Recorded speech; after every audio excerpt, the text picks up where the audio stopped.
time heals all wounds. However, the impact of grief, depending on that grief, it could be a traumatic experience.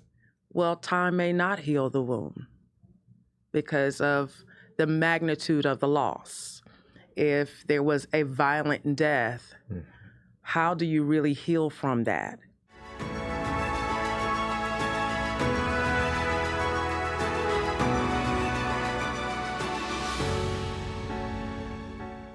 Today on Bets and Badges, we're joined by Dr. Karen Reed,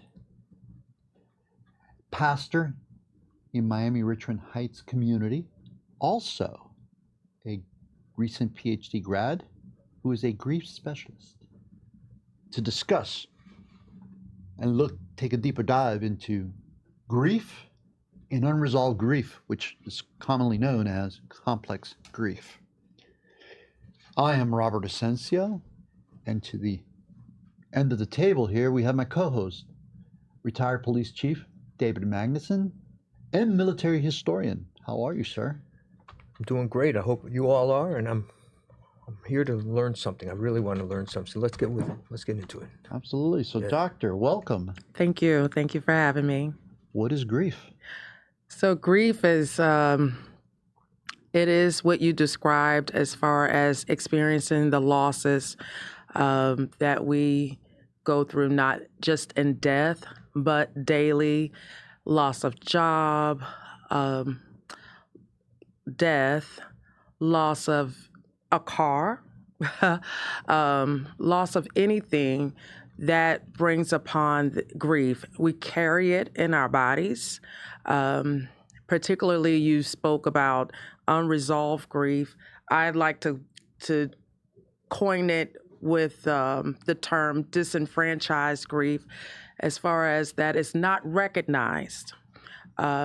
It's not as recognizable to the masses. So it's a grief that may not hit the daily news, but it is that grief that you carry within yourself daily that you may not make known to your family, or your family may know. You may not make known to your coworkers or your friends. But grief is suffering a loss. What are your thoughts on grief? I mean, we've had plenty of it in our lines of careers. And we have, and it doesn't have to be necessarily, as you said, a very public thing. It can be grief that your best friend just retired and you're not going to be with that person anymore. I mean, it can elevate to different levels, and now I'm learning something, and it seems to have struck a chord with me. I understand fully. It could be that car issue. It could be something that happened, work-related now, that your vacation that you were looking forward to with the family has to be canceled because there's going to be a big activity coming into that city. Mm-hmm. You know, I mean, I'm sure there's different levels. That would be on the minor thing, but it's still grief. It still affects you, and I think that's what I'm understanding from you. Yes, there are variations of grief, mm-hmm. and so there's a saying that is commonly stated: "Time heals all wounds." However, the impact of grief, depending on that grief, it could be a traumatic experience. Well, time may not heal the wound because of the magnitude of the loss.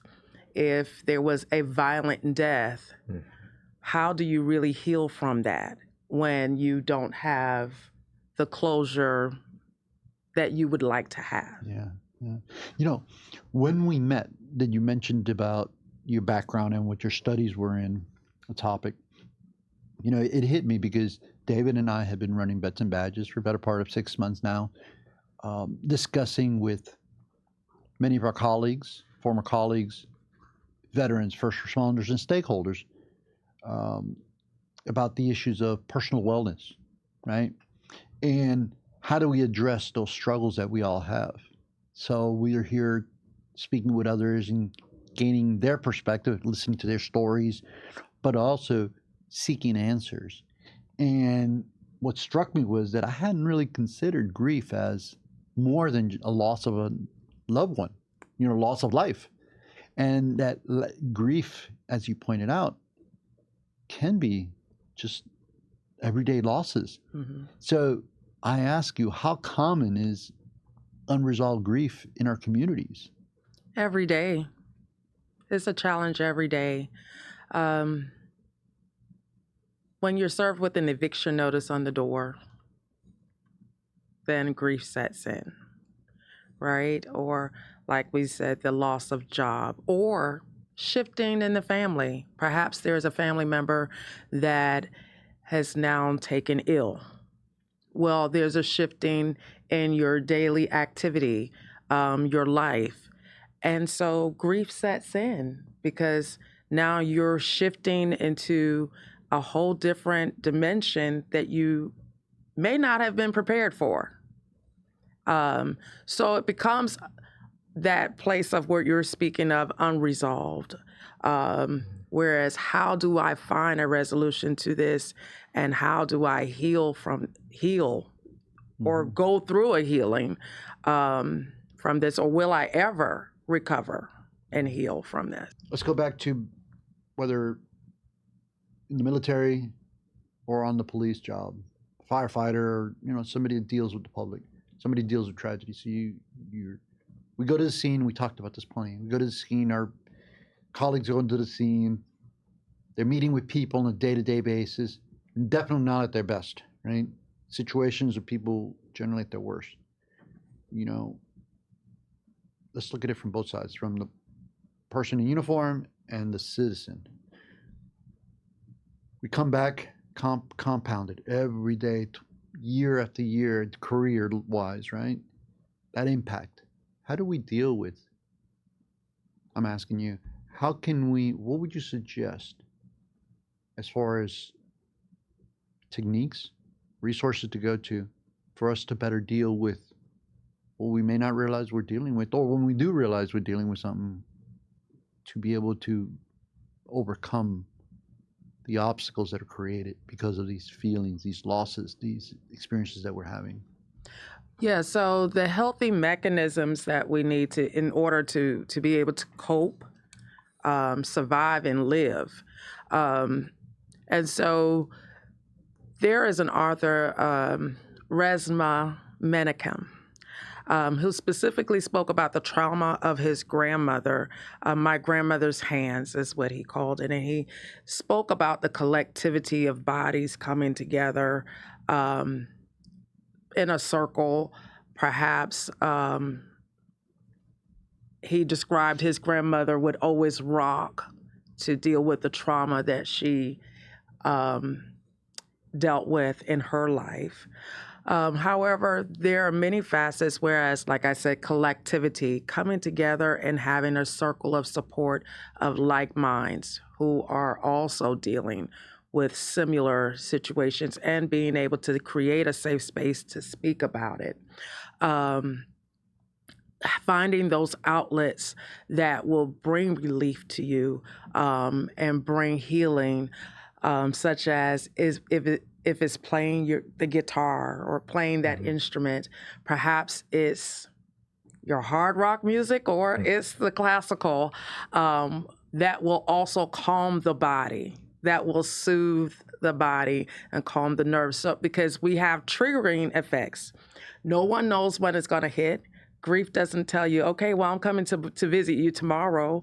It just pops up on the scene. And sometimes it takes our mind into places that you imagine on the job where somebody's working, and then all of a sudden you think about the loss. How do you channel that? And so our human responsibility in society needs to take ownership of offering more time off for those who are dealing and suffering, more resources. There's a lack of resources that deal specifically with grief, and there's so many variations, but there are enough resources in the world to do so. It's just being able to access it. So society, jobs, churches, the schools, the academy, actually need to take a deeper dive in helping to create a healthier and a better world by creating these spaces for humanity to be able to cope and to deal. So finding that outlet that will speak to the individual. Everybody's different. So my coping mechanism may be different from yours, but we have to create a safe space. And it starts here with, this community coming together and being able to share and talk about it. This is real life. This is what people deal with daily. How often do we go back and speak or find those who are still suffering from September 11th? Yeah. What are your thoughts, David? Because this is a deeper thought, man, than what we have pretty much discussed lately. Grief, right? Let's talk vicarious grief. Yes. Officers on the scene, they may not have they may not know personally Right. the people that maybe got gunned down or in a car accident, but they're there watching family members arrive. That grief, it flows out. Yes. You have to think for police officers, right? Fire department as well.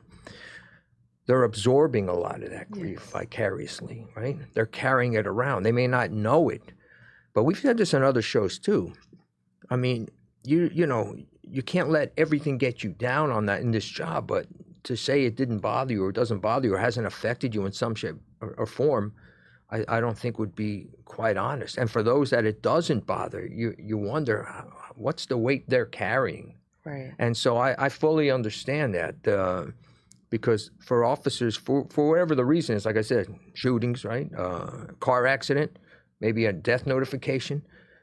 You're there for people, you might not know them, but you're there absorbing their grief. Right. And it has to take its toll in this job. For that in fire department too. Yeah, and frontline workers, right? Right. Hospital, Hospitals, correct. ER. Correct. And doctor, look at it from the community's perspective. Like, so the police are coming into, or fire, whomever coming into the community, things are not at the best.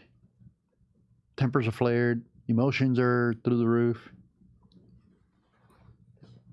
What is the sentiment from the community side when these people are coming in? And it can only maybe be made worse if the responder is not sympathetic. Right. Or maybe is sympathetic and just says the wrong thing because to that person, triggers a person. It could be the right thing to say, but it triggers that person. How do we overcome that? I mean, we'll start with what's the sentiment, and can you walk us through that? How does that add to the grief, and how do we learn? What can you tell us to, like, what steps it take to overcome those type of situations?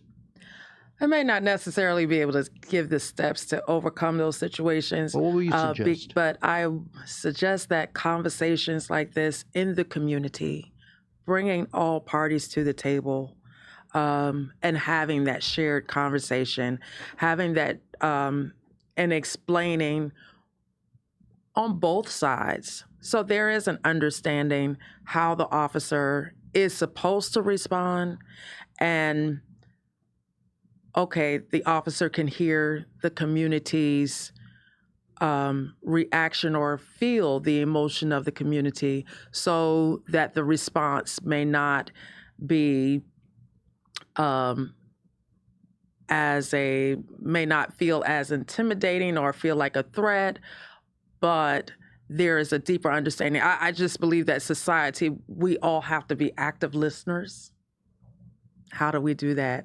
But is that occurring now? And I know it's not. Let's talk about that. So actively listening to hear what is being said and what's not being said, and taking a deeper dive, and that entails breathing through the intensity of the situation. And I may be going out on a limb here, but for our frontliners, I like that. Frontliners. It's difficult to witness a shooting or operate on someone who came in with a bullet wound, firefighters going in to rescue, and then you rise and you go back at it the next day without talking about it. Or you go home. or you go home. And how does your family also deals with that, right? Your family also deals with that intensity. So those are the places where we have to have deeper conversations, or not even deeper conversations, but simple conversations, but giving everyone the space to breathe, and exhale and yell if they want to, because it could get so heavy. Hey, Like, hey, how hey, do you don't yell at me. Don't yell at me. But how do you expect someone to withhold that? And then when explosion happens, it splatters all over the place. It's like the pot on the stove. If that lid's on and there's no safety valve, Right. ultimately that lid's going into the ceiling. Right. Mhm. Right. Yeah.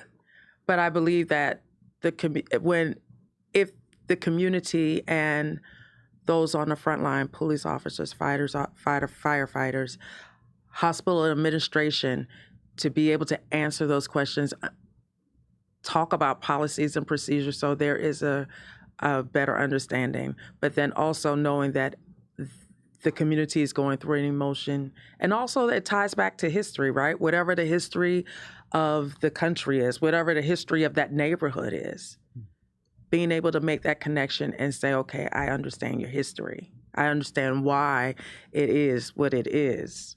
And then it gives us a better response. Having a greater sense of humanity, I'd say. Yes. David, I mean, what are your thoughts? Because I can think of a lot of times where I have messed up personally. Yeah. I have missed that mark. But haven't we all? I guess you're Well, like anything else and everything else, the answers are oftentimes lay in the past, lay in the history. Yeah. Get to the root cause, right? You're going to read a book, look at the bibliography, get back to the primary source. That's where the truth lays. Now, not everybody does it, not everybody can do it or has the time to do it, but that truth is there. Right? Yes. And it's just a matter of, whatever you can do to, like you said, get that weight off you, lift that burden off you, right? Exhale. Yes. I get it. Yeah. Yes. And then, like I was sharing with you, I wanted to talk about the unresolved grief for women, right? Look, I think it's fair to say most women carry a heavier burden than men, especially when there's family and, the man's out there earning the living, but the woman's also earning the living. She's also taking care of the kids, being responsible for the house, at times the man, and it's not just an equal partner at times. And I am one that I have forgotten that over the years and had to be reminded. So let's talk about unresolved grief amongst women. Is that? I guess it's always been there, right? Constant.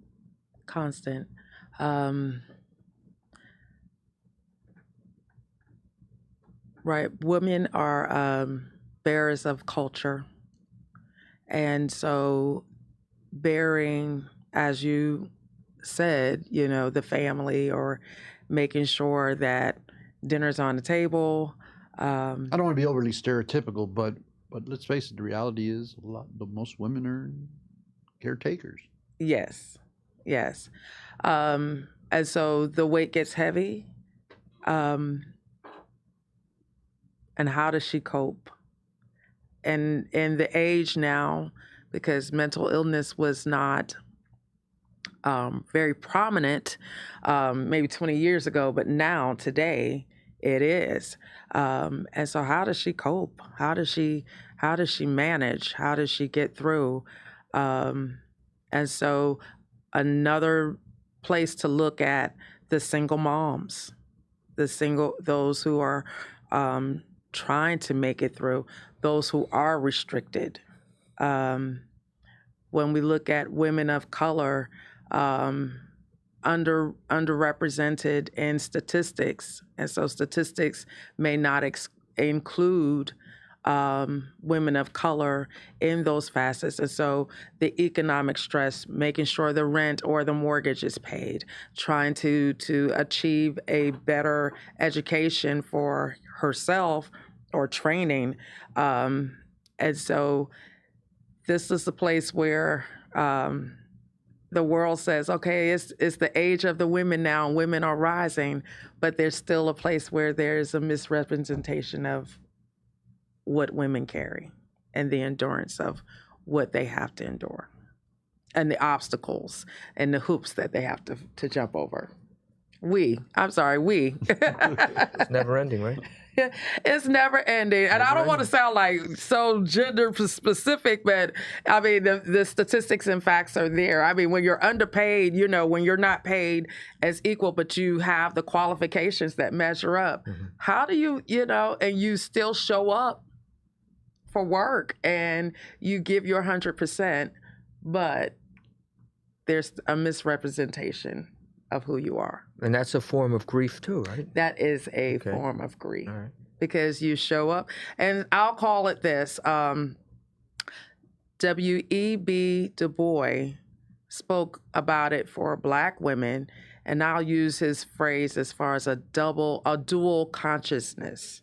So I may have a mask on and I have a smile on my face. That's the mask. But behind my mask, I am sad. I am not happy.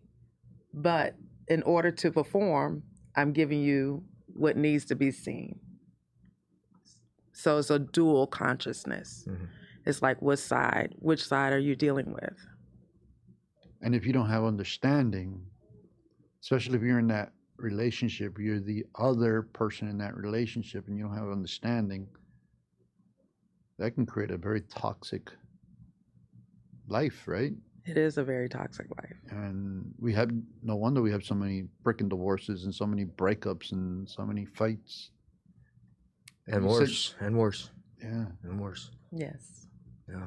Yeah. So we have 7 minutes left. What are your thoughts? So where do we go from here?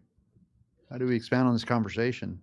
And how do we bring it to light and hopefully create some level of hope that there's a way to change and overcome these levels of grief? So there's possibilities of hope always. It's every day that you rise up, every day we rise with breath in our body, it gives us another day and another opportunity to be able to transcend over the grief. And so I would say grief doesn't fully overtake us. It is present, but there is possibility of being able to live through it and to be able to still be successful and to achieve dreams and to be able to go forward. How do we move from here is we continue to have conversations like this and spread it throughout the world. And then taking it to different communities and creating a space for people to grieve. Create that space for them to grieve. Society, the police department, perhaps can create a deeper space for the officers to grieve, so we can have a better communication or relationship with communities, with our police officers. Then perhaps our communities won't feel so threatened because there is an understanding there that this person is coping this way. I don't have to pull out, or I don't have to intimidate them with the gun. You understand what I'm saying? But the deeper conversations, taking it to the schools, the churches, and the communities, deeper dive.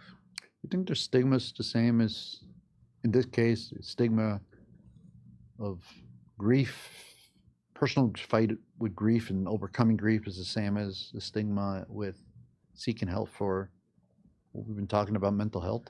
I see the commonality here. It's changing mindsets. Not just for others, starting with yourself, changing mindsets. And I think it's one and the same.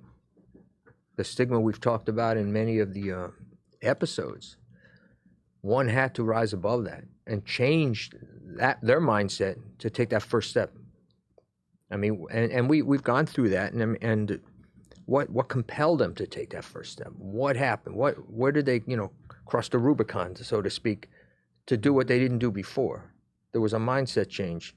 And here with, if I'm speaking personally about myself, going through whatever grief it may be, to change that mindset, to maybe listen more, or to open up a door and say, listen, this isn't doing me any good. Let me see what I can do to get better. Would that be spot on? Absolutely, absolutely. Our human responsibility, taking on our human responsibility as well. Active listening, like you're saying, listening more, and taking that step back. And when we listen more, then we're able to respond better. We're able to act upon it better or judge better, instead of just moving on impulse. And that's for everyone. That's for everyone. So, are you able to identify for the audience the signs of grief that a person would experience? I know it's not the same for everybody, but just general signs. There have to be some general signs, right? There could be, but that goes back to the dual consciousness that I just described, whereas you may not be able to tell because you show up for work and you are expected to produce. So who's expecting you to bring that grief in there of a loss of a car, not the loved one, but a loss of a car or a loss of a house, loss of position, and so how do you channel through that? So the signs of that grief may not really be there. And so it would take us to actually deeply listen and actually look at the production of the person. Are they still performing on this same level, or has there been a change? It would take some evaluating to do. On an individual basis. Yeah, because we could mask it. That's what society does. We mask things. Social media has taught us so well to do that. On that note, we're down to just under 2 minutes, actually just over 2 minutes. Any closing thoughts, David? I think there's a lot to absorb. Like you said, with the mask, and sometimes we can't get past it. Talking to other people, I think it's very important, the self-awareness, to know when we're wearing that mask, and to do what we can with whoever will help us to remove that mask, whatever that is, like we talked about. And I know that's minuscule in the overall scheme of things, the car. Unless that's the only way you can get around, then it's not so minuscule, right? And so what's minor to some it may be very major to others, right. And that may really throw them for a loop. And you say, well, in the overall scheme of things, yeah, but look, it's not like somebody passed or something. Yeah, but you don't know the pain they're going through. So that's the active listening. I get you. I get you. Absolutely. Closing and thoughts there goes with that variations of grief. And that's what I would leave with us today, that there are variations of grief. And so someone's magnitude may not be your magnitude, but to give us respect for it, and not overlook it, but really realize that it is real, and grief is real. We all endure it. We all we carry it daily, but we are able to cope, and we are able to survive. We're able to live through it. There you go. So the only thing I can say is, for those of you out there, if you're experiencing grief and you don't have another place to go to, drop us a line, info@vetsandbadges.com. We will find help. We'll collaborate with a good doctor here to find you some resources. But at the end of the day, I think, losses are normal in life. It's just that what's not normal, I guess, it's the threshold.